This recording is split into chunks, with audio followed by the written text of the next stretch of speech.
오늘 말씀 제목은 부흥의 시작입니다. 사회 범죄 현상을 오래 취급한 그 형법을 다루는 변호사가 있었는데, 그분이 하는 말씀이 이 사회의 이 범죄, 그것을 올바로 해결하기 위해서는 교회가 먼저 부흥되어야 된다, 그렇게 이야기를 했어요. 이것저것 법은 많이 만드는데 그게 별로 효과가 없다는 뜻이죠. 그 전문가가 그렇게 얘기했으니 믿어야죠, 우리도. 성경에서는 사사기가 그런 상황이었어요. 하나님의 법을 주었는데 그 훌륭한 법을 시행한다고 했지만 결국은 법이 아무리 좋아도 그 마음이 부패하게 되니까 아무 소용이 없어지더라고요. 그래서 하다 안 되니까 저들이 이제 드디어 결심을 하고 간 장소가 베델이라고 했어요. 베델은 그 말 그대로 하나님의 집안이에요. 그러니까 하나님의 임재가 있는 곳으로 저들은 다 걸어갔어요. 울면서 갔겠죠. 어찌 하면 좋습니까? 근데 그때서야 비로소 하나님께서 응답하시고 저들의 부패한 사회에 신락 같은 희망이 발생을 했다 했습니다. 그 베델에는 하나님의 제사가 있고 그 제사는 화목제였어요.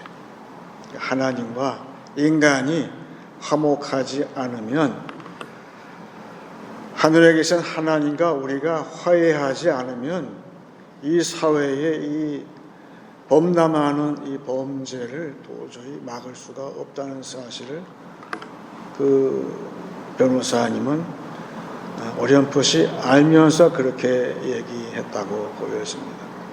따라서 지금 부흥은 필요해요.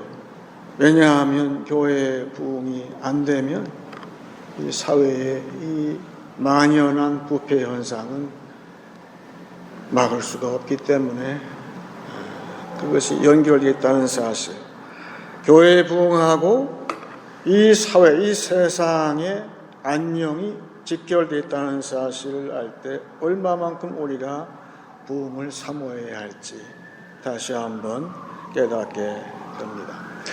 미국의 이 토론토에 가까운 디트로이트시에서 최근에 건물을 지었는데 한 10몇 층 건물인데 희한하게 건물을 짓더라고요. 옥상에서부터 이렇게 건물을 지어서 내려오더라고요. 처음 봤어요. 그래서 기자가 신기해가지고 어떻게 저렇게 짓나, 이점이 많대요. 높은 데서 내려오니까 안전사고가 대폭 줄어들고 이 공사 기간도 단축되는, 그래서 21세기의 획기적인 이 건축 공법이다, 그렇게 칭찬을 했어요. 근데 가만 그 비디오하고 사진을 보니까 1층에서 한 층을 다 조립해가지고 이렇게 들어 올리더라고요. 서서히 들어 올려서 옥상에 딱 안치한 다음에 그 다음 밑에 층 내려오는 그런 방법으로 건물을 짓는데, 그러면 기초도 나중에 파는 건가 이렇게 봤더니만 이미 기초는 다 돼 있어요. 기초가 이미 돼 있고 건물이 내려오는 거죠. 결과적으로는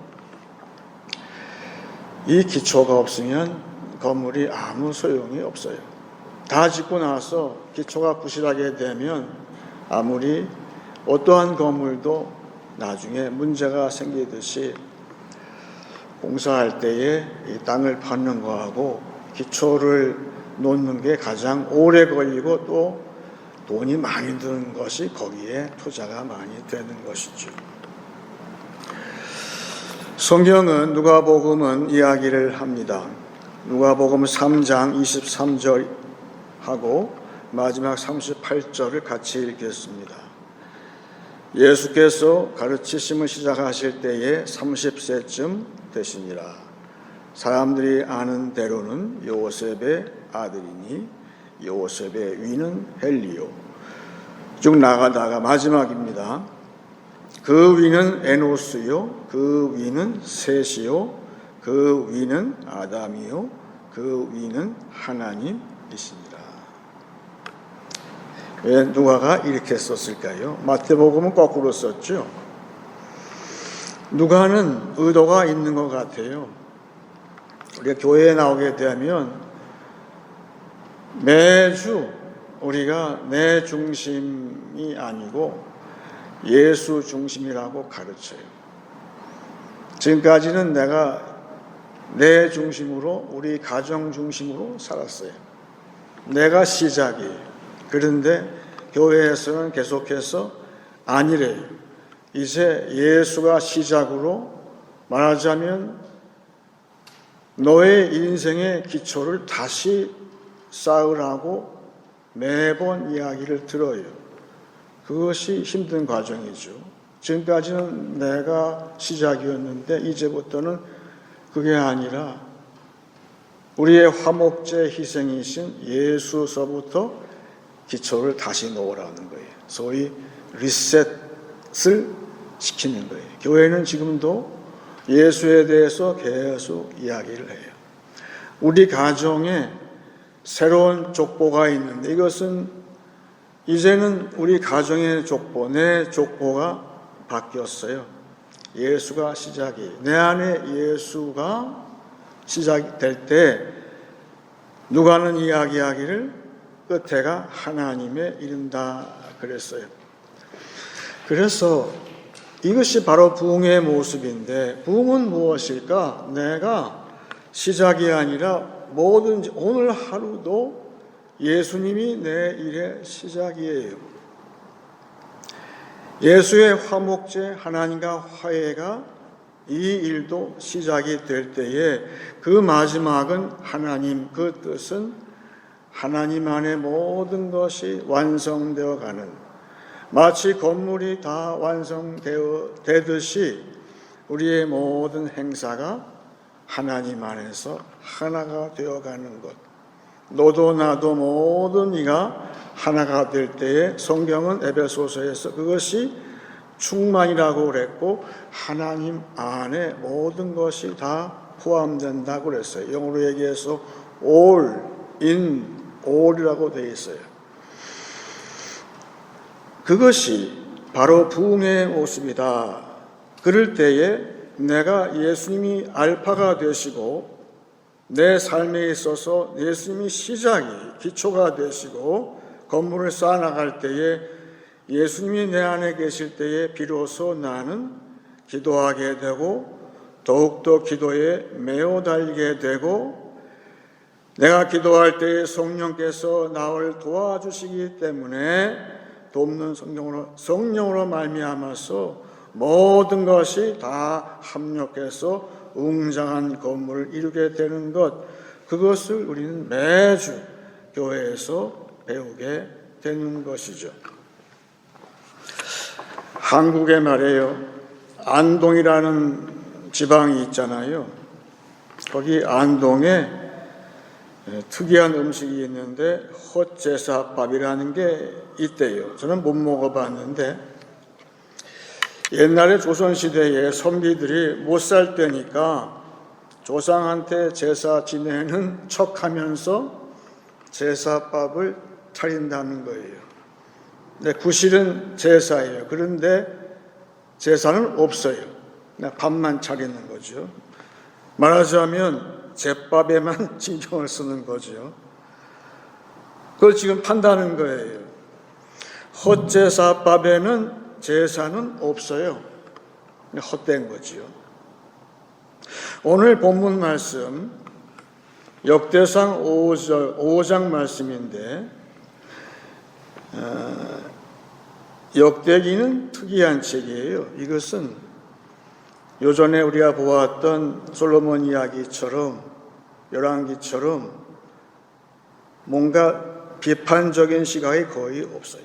역대기는 무조건 잘못했더라도 다시금 하나님을 찾고 하나님 중심으로 어린 양의 보혈에 의지하는, 말하자면 다시금 기도를 하는, 기도에 다시금 이렇게 몰두하는 모양만 보게 되면 역대기는 전부 칭찬하는 그런 책이라 보면 틀림이 없는데, 이 오늘 말씀은 이스라엘 12부족 가운데에서 세 지파에 대한 이야기예요. 루벤하고 갓하고 므낫세 세 지파가 어떻게 살았나, 저들이 하나님께 어떻게 나왔나, 그런 이야기를 하는 거예요. 그러니까 가나안에 살았던 나머지 지파하고 다른 이야기를 하는 것이죠. 그런데 이 세 지파가 나머지 지파에서 분리되어 나올 때에 한 일이 있어요. 그것이 여호수아 22장 34절에 이렇게 나오고 있어요. 루벤 자손과 갓 자손이 그 제단을 에시라 불렀으니 우리 사이에 이 제단은 여호와께서 하나님이 되시는 증거라 함이었더라. 저들이 불안했어요. 왜냐하면 요단강 동편에 거주하기 때문에 앞으로 나중에 후손들이 서로 모른다고 할까봐 요단강가에다가 제단을 쌓았어요. 그런데 이 제단에는 제사가 없어요. 그냥 형식이에요. 이들 세 지파는 우리도 이스라엘 12지파 안에 엄연히 소속되어 있는 그런 민족이야 라고서 살았을 거예요. 하지만 이들은 하나님의 참 제사가 있는, 화목 제사가 있는 그런 베델에 나가는 것이 점점 이제 희미해지면서 이 신앙이 점점 약해지기 시작을 했다는 거예요. 하나님이 우리의 신앙이 약해질 때에 사용하시는 방법이 여러 가지가 있지만 오늘 말씀 보게 되면 하나님께서 전쟁을 통해서 이들의 신앙을 일깨우셨다는 거예요.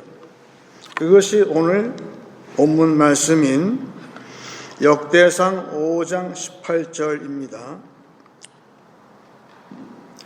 루벤 자손과 갓 사람과 므낫세 반지파에서 나가 싸울 만한 용사 곧 능히 방패와 칼을 들며 활을 당겨 싸움에 익숙한 자는 44,760명이라. 그들이 하갈 사람과 여드로와 나비스와 노답과 싸우는 중에 도우심을 입었으므로 하갈 사람과 그들과 함께 있는 자들이 다 그들의 손에 패하였으니 이는 그들이 싸울 때에 하나님께 의뢰하고 부르짖음으로 하나님이 그들에게 응답하였음이라. 저들이 다시 기도를 했다고 되어 있어요. 여기 보니까 하나님께 부르짖다는 뜻은 구약 성경에서 기도한다는 주된 동사가 아니라 얼마나 기도에 인색했고 기도하기를 잊어버렸으면 그냥 하나님께 외마디처럼 부르짖었다는 뜻이에요. 그렇지만 하나님은 저들의 간구하심에 응답을 해서 싸움에서 승리함으로 여호와 하나님의 신앙을 다시 회복하였다는 저들의 부흥의 이야기예요.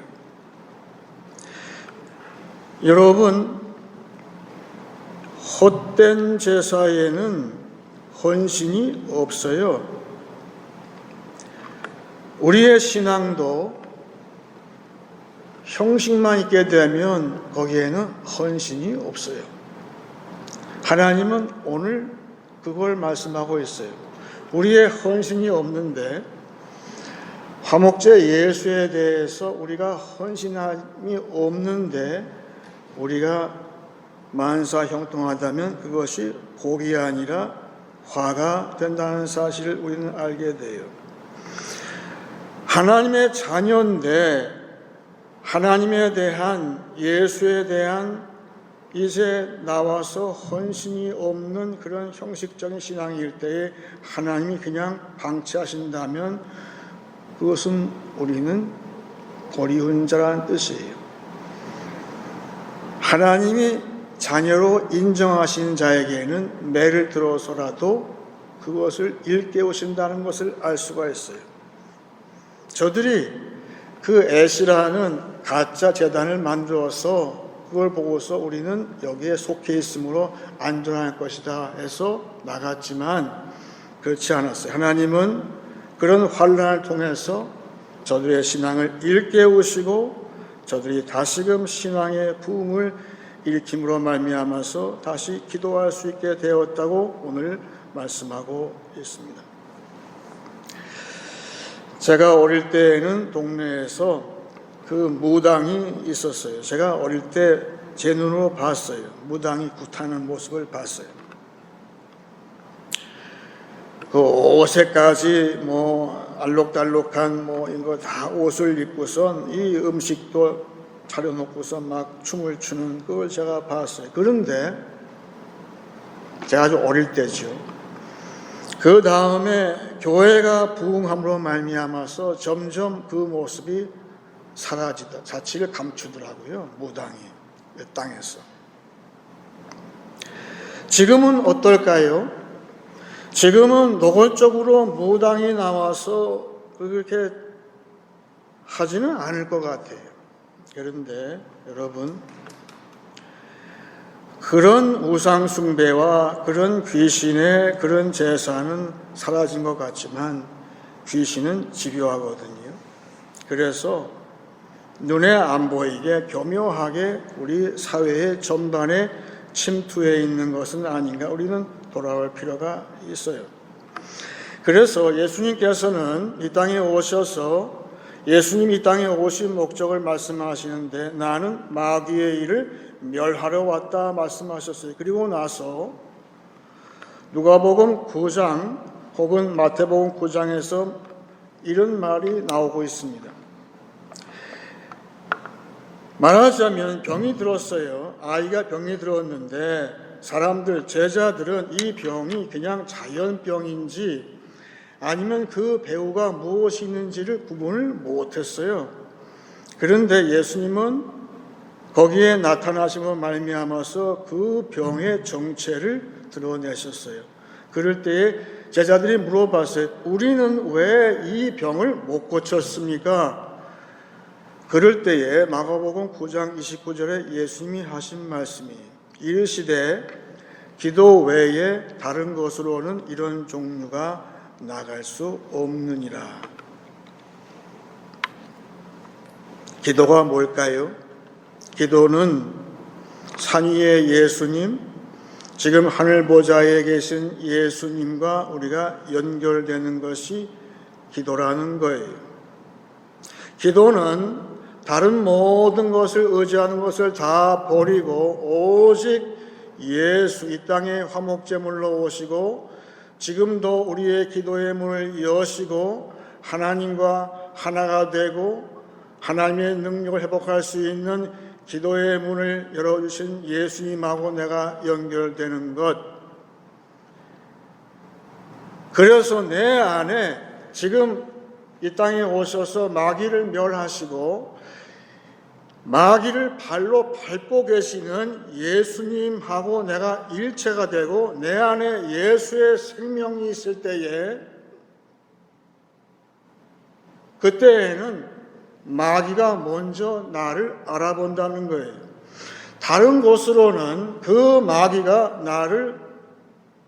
내가 그 마귀를 이길 수도 없고 알아볼 수도 없는데 사도 바울의 말씀처럼 왜 우리가 쉬지 않고 기도해야 되는가? 오직 기도만이 내가 예수님하고 연결되기에 따라서 그럴 때에 이 세상에 교묘하게 침투해 있는 그 마귀는 먼저 나를 볼 때 나를 보는 것이 아니라 자기들을 직면하시는 예수를 보기에 저들이 물러간다.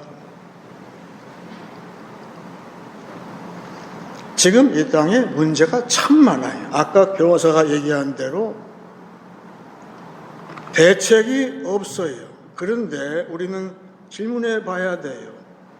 이 모든 현상 너머에 무엇이 있을까? 예수님 말씀은 너희가 기도 외에는 기도로 나와 연결되지 않으면 저들을 물리칠 수가 없다.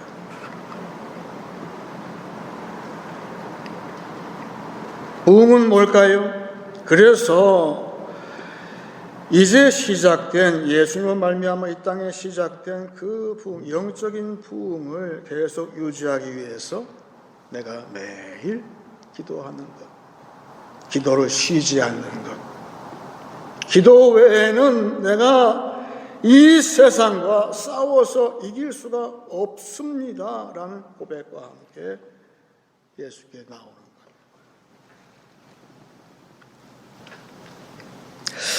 한 100년 더 된 것 같은데 제정 러시아 말기에 1890년대죠. 그때에 거의 이제 저물어가는 그 러시아에 한 수도사가 있었어요. 이름이 라스푸틴이에요. 이분은 처음에는 멀쩡한 분이었어요. 개인적으로 신앙적 각성이 있던 분이에요. 그래서 아주 열심을 냈어요. 전도도 하러 다니고 그랬어요. 근데 어느 순간 이분이 변질이 됐어요. 그 귀족 계급과 어울리면서 사치스러운 그런 분위기에 현혹이 됐든지 해서 이분의 신앙이 타락을 하기 시작을 했어요. 그래서 처음에는 의도가 좋았지만 그 신앙의 부흥이 유지가 되지 못해서 나중에는 죽임을 당하고 얼마 있어서 러시아는 망하고 공산주의, 사회주의가 그 땅을 지배하게 됐어요. 오늘 본문 말씀, 우리가 부흥을 유지하지 못할 때 어떻게 될까? 25절서부터 보겠습니다. 오늘 그들이 그들의 조상들의 하나님께 범죄하여 하나님이 그들 앞에서 멸하신 그 땅 백성의 신들을 간음하듯 섬긴지라. 그러므로 이스라엘 하나님이 아수르의 왕 불의 마음을 일으키시며 아수르 왕 디글라빌레셀의 마음을 일으키심에 곧 루벤과 갓과 므낫세의 반 지파를 사로잡아 할라와 하볼과 하라와 고산 강가에 옮긴지라. 그들이 오늘까지 거기에 있으리라. 여기 놀랍게도 그 대적의 대적을 일으키신 분이 하나님이라고 되어 있어요. 문제는 무엇일까? 이미 부흥은 시작이 되었어요. 여러분, 부흥이 어디에 있나요? 이미 예수로부터 시작되어서 이미 내 안에 부흥이 있어요. 이거는 내가 그 부흥을 유지하지 못하는데, 그것은 우리가 계속해서 기도하면서 예수와 연결되는 것. 이 세 지파는 하나님께 부르짖음으로 저들이 구원을 받고 저들이 크게 부흥이 되었건만 그 부흥을 유지하지 못했어요. 그래서 이 세상에 모든 그런 악한 세력이 들어와서 저들을 점령하고 끌고 갔다고 되어 있어요. 우리는 어떨까요? 우리 주변에 무엇이 있습니까? 제가 말씀을 준비하면서 한번 생각해 봤어요. 지금 교회를 둘러싸고 있는 모든 세력들, 교회에서 가장 다루기 힘들어하는 모든 사회 현상들. 엊그제도 캐나다 경찰관이 10대한테 총에 맞아서 순직을 했어요. 이 모든 사회의 병리 현상, 이것이 뭘까? 결국은 부흥의 시작은 교회라고 하면서 지금 교회는 어디를 바라보고 있는가? 거꾸로 얘기해서 이 세상은 지금 간절하게 교회가 부흥되기를 바라고 있는 것이 아닌가? 왜? 하나님과 연결된, 예수와 연결된 저 교회가 부흥되어야만, 저들 안에 예수의 생명이 있어야만 이 악한 세력, 하나님이 허락하신 이 악한 세력이 물러갈 수 있음으로 말미암아서 정체를 드러내고 이 모든 사회 병리 현상이 이제 사라질 텐데, 결국은 부흥을 교회가 바라는 것이 아니라 오히려 이 사회가 더 간절하게 말은 못하지만 사모하고 있는 것이 아닌가, 제가 반문을 하게 되었어요. 그래서 다시 한번 사도 바울의 권면을 들었습니다. 어떻게 하면 될까? 고린도전서 9장 27절입니다. 내가 내 몸을 쳐 복종하게 함은 내가 남에게 전파한 후에 자신이 도리어 버림을 당할까 두려워함이로다. 여러분, 착각하지 마세요. 이 말씀은 대사도 바울의 말씀이에요. 바울 사도도 이렇게 말을 했다면 교회가 전도를 열심히 하고 부흥이 되었었어요. 그런데 전한 다음에 내가 내 자신이 도리어 버림을 당할까봐 지금 나는 내 자신을 친다고 되어 있어요. 이 뜻은, 내가 내 몸을 친다는 뜻은요, 이것은 그 당시에 격투사 이야기의 비유예요. 지금으로 따지면 권투 선수의 비유거든요. 주먹을 치는데 내가 이것이 세상의 어떤 일반적인 현상인지, 그 배후에 마귀가 있는지 귀신이 있는지 우상이 있는지 모르고 내가 주먹을 휘두른다는 뜻이에요. 내가 그렇게 될까 봐 내 몸을 지금 친다고 되어 있어요. 왜 칠까요? 가장 중요한 교회의 병은 교만이에요. 내가 교만할 때 큰 병이 들어요. 그래서 내가 내 교만한 내 몸을 쳐서 예수께 복종시킬 때 내 안에 예수의 생명이 다시금 자리 잡을 때에 이 싸움을 이길 수 있다고 바울은 보았어요. 고스란히 우리의 몫이 되면서 지금 교회가 해야 합니다. 예수님은 말씀하셨어요. 부흥이 어디에 있습니까? 하나님 나라가 어디에 있습니까? 여기 있다 저기 있다 하지 마라. 이미 부흥은, 하나님 나라는 너희 안에 있다. 이미 부흥은 시작되었어요. 요는 그 부흥을 유지할 수 있게 철저하게 나를 쳐야 돼요. 내가 죽어야 돼요. 내가 죽으면 예수가 살아요. 예수가 살 때에 이 모든 사회의 병리 현상, 이 교회의 모든 것을 끌고 가버리는 그 옛날의 아수르 왕의 세력처럼 거기에 모든 것이 함몰되어 있는 이 세상의 모든 이 어지러운 질서를 바로잡고 교회의 됨을 이룰 수 있는 길이 바로 여기 있다고 오늘 말씀하고 있습니다. 이제 말씀을 정리하겠습니다. 교회의 부흥이 세상의 웰빙과 직결되어 있습니다. 부흥의 알파요 시작은 예수님이십니다. 부흥의 모습은 화목제 희생에 헌신하는 우리의 산제사입니다. 승리자 예수만을 붙들 때에 마귀와 더러운 영들은 떠날 것입니다. 나를 쳐서 복종하심으로 내 안에 예수의 생명이 가져오는 부흥을 체험하는 한 주간 되시기를 축원합니다.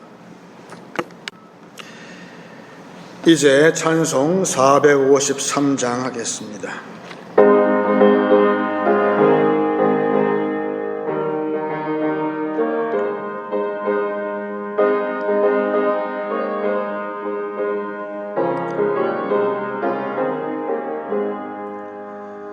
예수도 알기 원하네. 크고도 넓은 은혜와 계속해 주신 사랑을 간절히 알기 원하네. 내 평생의 소원, 내 평생의 소원, 계속해 주신 사랑을 간절히 알기 원하네. 성령이 스승 되셔서 진리를 가르치시고 거룩한 뜻을 깨달아 예수를 알게 하소서. 내 평생의 소원, 내 평생의 소원, 계속해 주신 사랑을 간절히 알기 원하네.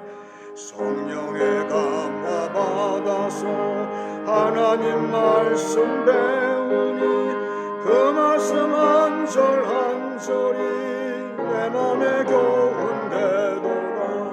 내 평생의 소원, 내 평생의 소원, 계속해 주신 사랑을 간절히 알기 원하네.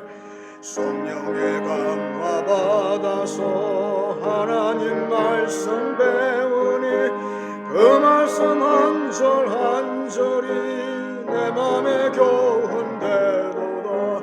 내 평생의 소원, 내 평생의 소원, 계속해 주신 사랑을 간절히 알기 원하네.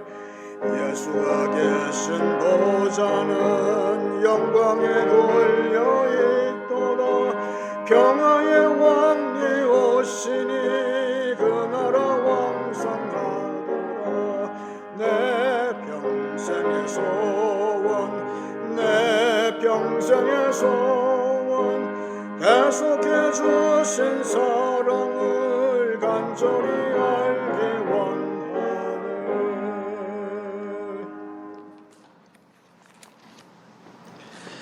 이제 기도할 때에 제가 먼저 로마서 11장을 읽고 기도하기 원합니다. 하나님이 모든 사람을 순종하지 아니하는 가운데 가두어 두심은 모든 사람에게 긍휼을 베풀려 하심이로다. 깊도다 하나님의 지혜와 지식의 풍성함이요 그의 판단은 헤아리지 못할 것이며 그의 길은 찾지 못할 것이로다. 누가 주의 마음을 알았느냐? 누가 그의 모사가 되었느냐? 누가 주께 먼저 드려서 갚으심을 받겠느냐? 이는 만물이 주에게서 나오고 주로 말미암고 주에게로 돌아감이라. 그에게 영광이 세세에 있을지어다. 아멘. 그러므로 형제들아, 내가 하나님의 모든 자비하심으로 너희를 권하노니 너희 몸을 하나님이 기뻐하시는 거룩한 산 제물로 드리라. 이는 너희가 드릴 영적 예배니라. 너희는 이 세대를 본받지 말고 오직 마음을 새롭게 함으로 변화를 받아 하나님의 선하시고 기뻐하시고 온전하신 뜻이 무엇인지 분별하도록 하라. 다 같이 기도하겠습니다.